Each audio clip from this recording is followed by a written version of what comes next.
పశ్చిమ గోదావరి జిల్లా దెందులూరు ఎమ్మెల్యే ప్రభుత్వ విప్ చింతమనేని ప్రభాకర్ ఆయన గన్మెన్తో పాటు 52 మందిపై నాన్ బెయిలబుల్ కేసు నమోదైంది.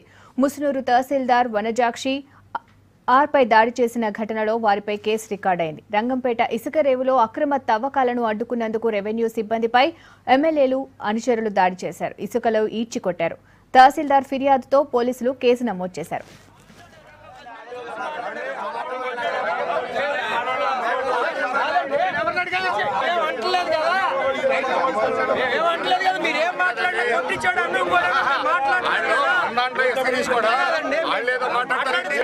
నేను చెప్పేది మేము ఓటు కాబట్టి నేను గొడవపడద్దు.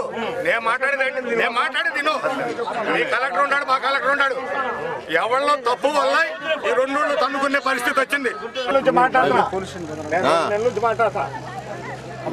ఒక స్థాయి దాటిన తర్వాత రెండో స్థాయికి మాత్రం మనిషి ఎంత పట్టదండి.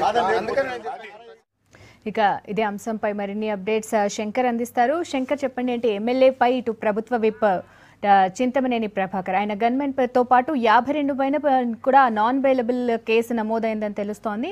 దీనికి సంబంధించిన అప్డేట్స్ ఏంటి?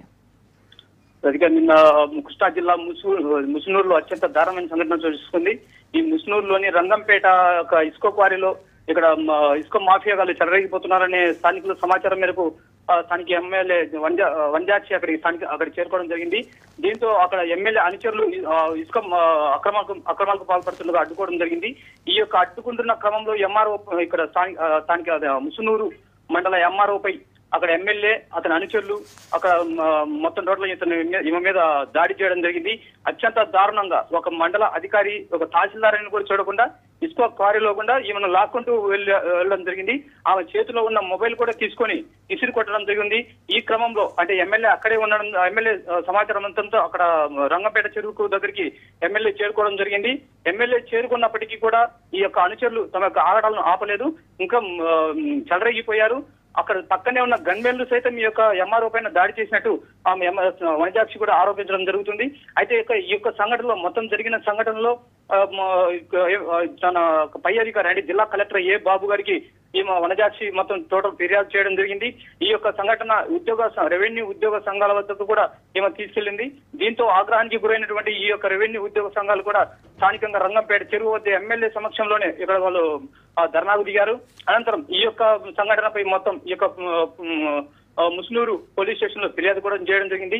అయితే ఈ యొక్క సంఘటన మొత్తం కారణం కూడా ఇక్కడ సంఘటన జరిగేటప్పుడు ఎస్ఐ విజయ్ కుమార్ కూడా ఇక్కడ ఉన్నప్పటికీ కూడా తన పైన దాడి జరుగుతున్నప్పటికీ కూడా ఓన్లీ ప్రేక్షక పాత్ర వహించాడే కానీ అక్కడ ఎమ్మెల్యేను అడ్డుకోవడం కానీ లేక అతని అనుచరుల పైన ఎటువంటి చర్యలు తీసుకోవడం కానీ చేయలేదని చెప్పేసి ఈమె ఆరోపణలు చేస్తుంది రవిక. అదేవిధంగా ఈ యొక్క సంఘటనపై ఇప్పుడు కలెక్టర్ బాబు వారి సబ్ కలెక్టర్ కార్యాలయం ఎదుట నల్ల బ్యాడ్జీలు ధరించి నిరసన కూడా కొద్దిసేపటి క్రితమే నిరసన కూడా వ్యక్తం చేసింది.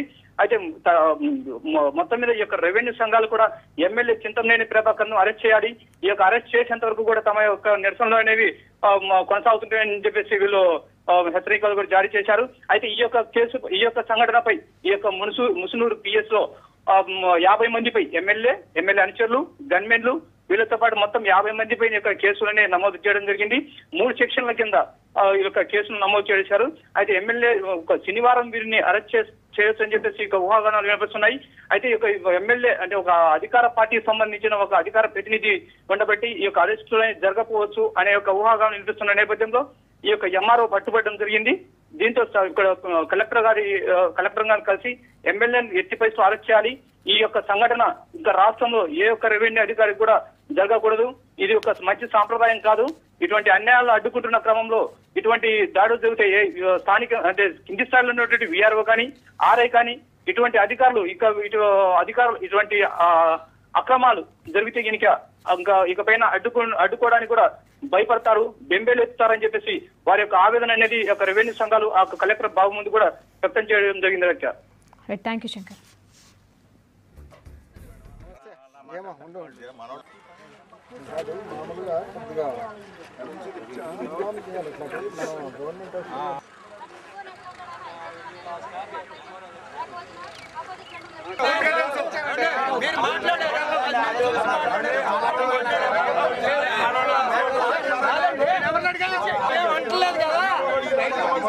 ఏమంటలేదు కదా మీరేం మాట్లాడలేదు. ఎవడిచ్చాడు అన్నం కూడా